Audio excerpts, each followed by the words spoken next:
di sebuah desa kecil di tepi Sungai Rhine, Jerman, pada musim semi tahun 1147, udara masih dingin menusuk. Matthias, seorang pandai besi berusia 30 tahun, sedang memukuli besi panas di bengkelnya, ketika seorang pengelana, seorang biarawan tua bernama Father Conrad, mampir membawa kabar kota suci Edessa telah jatuh ke tangan Muslim. Katanya dengan suara bergetar. Paus Eugenius III telah memanggil perang salib baru. Raja Louis VII dari Prancis dan Kaiser Konrad III dari Jerman akan memimpin dalam pertempuran di Dorylaeum pada Oktober tahun 1147. Matthias menyaksikan kekacauan. Prajurit salib yang sebagian besar tidak terlatih, panik di bawah hujan panas seljuk, bukannya menyerang Edessa yang telah jatuh ke tangan Zengi dan kini dikuasai putranya, Nur ad-Din. Para pemimpin salib memutuskan untuk menyerang Damaskus. Kota itu, dengan tembok tebal dan pasukan yang terorganisir, tidak mudah ditaklukkan. Pasukan Damaskus didukung oleh bala bantuan dari Nur ad-Din, menyerang dengan ganas. Matthias yang berada di belakang barisan, mendengar teriakan dan bunyi pedang beradu. Mundur, mundur, teriak seorang komandan. Dalam kekacauan, Hans menghilang, dan Matthias tidak pernah melihatnya lagi. Ketika pengepungan dibatalkan, pasukan salib mundur dalam malu, meninggalkan Damaskus utuh. Apakah ini semua sia-sia? Tanyanya pada dirinya sendiri. Jawabannya tidak pernah jelas.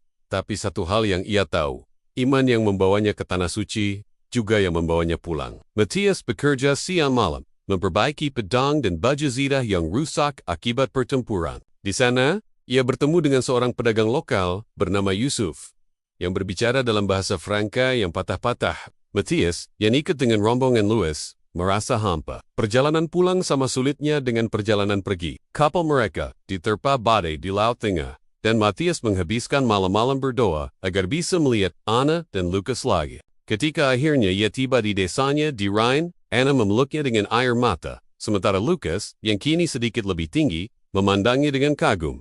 "Apa kau menang, ayah?" tanya Lukas. "Kalian datang untuk perang, tapi tanah suci bukan hanya tentang pedang," kata Yusuf sambil menawarkan Matthias segelas air dingin. Dari Yusuf, Matthias belajar bahwa Damaskus sebenarnya adalah sekutu rapuh kerajaan Yerusalem sebelum pengepungan, dan serangan itu hanya memperkuat Nur ad-Din. "Kalian membuat musuh baru, bukan menang," kata Yusuf dengan senyum pahit. Ia mendengar cerita tentang ketidakcocokan antara Conrad, Louis, dan Raja Yerusalem. Baldwin III mereka bertengkar seperti anak kecil berebut mainan, keluh Pierre. Malam itu, sambil menatap tungku bengkelnya yang kembali menyala, Matthias merenung. Perang Salib Kedua, yang dimulai dengan pidato-pidato penuh semangat, berakhir dengan kekalahan dan perpecahan. Ia mendengar kabar bahwa Ratu Eleanor dan Louis bercerai. Tak lama kemudian, dan Conrad kembali ke Jerman dengan reputasi yang ternoda. Tanah suci, yang ia bayangkan sebagai tempat suci, ternyata adalah tanah yang dipenuhi intrik dan darah. Pasukan salib, yang kekurangan air dan makanan, mulai kehilangan semangat. Matthias melihat seorang prajurit muda, tidak lebih tua dari Lukas, menangis di sudut camp karena luka di kakinya. "Damaskus," tanya Matthias pada seorang satria Prancis bernama Pierre. "Bukankah itu sekutu kita?"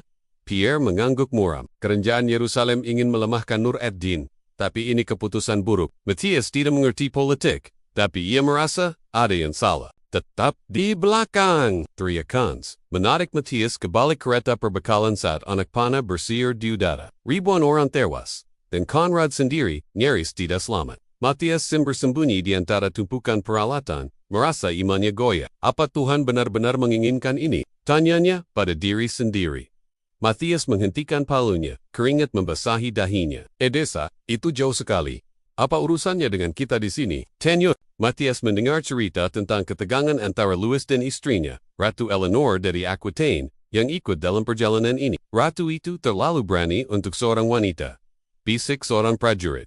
Matthias tidak peduli dengan gosip istana. Ia hanya ingin bertahan hidup. Namun, ketika pasukan Louis juga diserang di Anatolia, di Gunung Cadmus pada Januari tahun 1148, Matthias melihat betapa rapuhnya semangat pasukan salib. Banyak yang mati, bukan karena pedang, tapi karena kelaparan dan cuaca dingin. Hans, yang tadinya penuh semangat, kini jarang berbicara. Wajahnya pucat. Father Conrad menatapnya dengan mata penuh semangat. "Ini soal iman, anakku. Tuhan memanggil kita untuk menyelamatkan tanah suci." Matthias bukan prajurit. Tangannya kasar karena memukul besi, bukan mengayun pedang. Tapi cerita tentang perang salib pertama yang diceritakan ayahnya tentang kemenangan di Yerusalem membakar sesuatu di dalam dirinya. Ia memikirkan istri dan anaknya, Anna dan Lukas, yang masih kecil.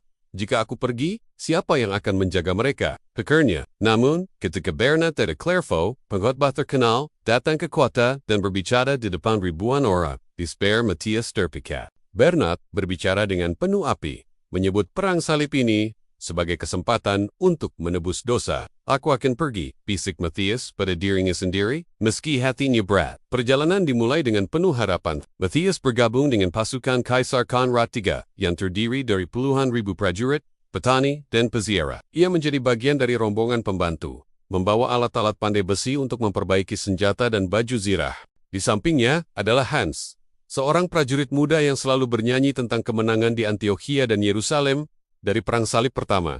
Kita akan mengulang kejayaan itu, kata Hans, matanya berbinar. Matthias hanya tersenyum tipis, tapi di dalam hatinya, ia merasa ada sesuatu yang berbeda kali ini. Perjalanan melintasi Anatolia adalah mimpi buruk. Pasukan Konrad yang tidak terkoordinasi dengan baik diserang oleh pasukan Seljuk di bawah pimpinan Sultan Mesut I.